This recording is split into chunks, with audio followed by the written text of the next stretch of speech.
بسم اللہ الرحمن الرحیم۔ قربانی کے حوالہ سے مسائل کا ذکر ہو رہا ہے، تو قربانی کے مسائل میں سے ایک اہم مسئلہ، بعض لوگ پوچھنے کے لیے آتے ہیں کہ مفتی صاحب یہ بتائیے گا کہ ہم جو ہے اپنے والدین کی طرف سے قربانی کر سکتے ہیں کہ نہیں کر سکتے۔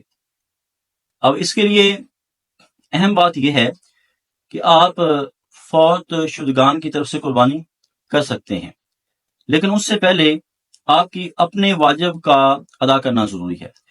اگر آپ پہ قربانی واجب ہے اور آپ کے نام کی قربانی ہے اور آپ اس سے نفلی طور پر ایکسٹرا کرنا چاہتے ہیں، تو پھر آپ اپنے والدین کے لیے یا جو فوت ہو چکے ان کے نام پہ ان کے سارے ثواب کے لیے آپ قربانی کر سکتے ہیں۔ لیکن اگر آپ قربانی فوت شدگان کی طرف سے کر دیتے ہیں یا والدین دنیا میں نہیں رہے ان کے نام سے کر دیتے ہیں یا ان کے نام سے کر دیتے ہیں جن پہ واجب نہیں ہے اور اپنا واجب آپ چھوڑ دیتے ہیں، تو پھر ان کی طرف سے جو قربانی ہو جائے گی جو آپ نے نفلی کی ہے، لیکن آپ گناہ گار ہوں گے، آپ کا واجب رہ جائے گا۔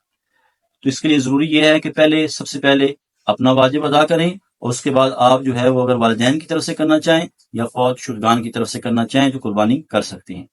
اس سلسلہ میں حضرت علی رضی اللہ تعالی کا عمل ہمارے لیے بہترین مثال ہے کہ آپ 2 مینڈے ذبح کیا کرتے تھے۔ کسی نے پوچھا حضور آپ 2 کیوں کرتے ہیں؟ کہا میں ایک اپنی طرف سے کرتا ہوں اور ایک اللہ کے نبی صلی اللہ علیہ وسلم کی طرف سے کرتا ہوں، کیونکہ حضور علیہ السلام نے مجھے اس کی تلقین فرمائی ہے۔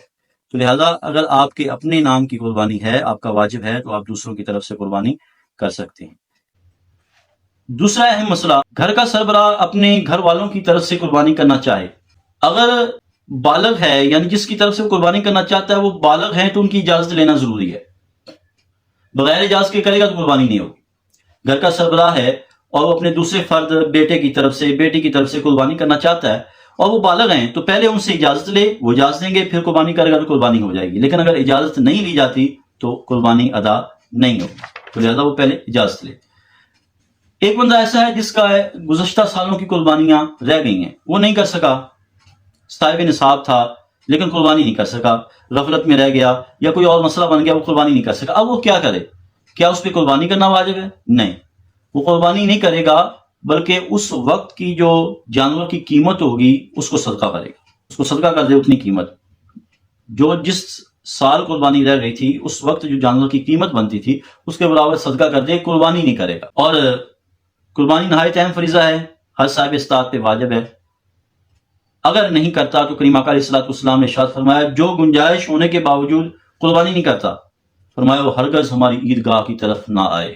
اب دیکھیں حضور علیہ السلام نے کتنا سختی سے ارشاد فرمایا ہے کہ صاحب استطاعت ہونے کے باوجود وہ قربانی نہیں کرتا، فرمایا اس کو ہماری عیدگاہ کی طرف آنے کی ضرورت نہیں۔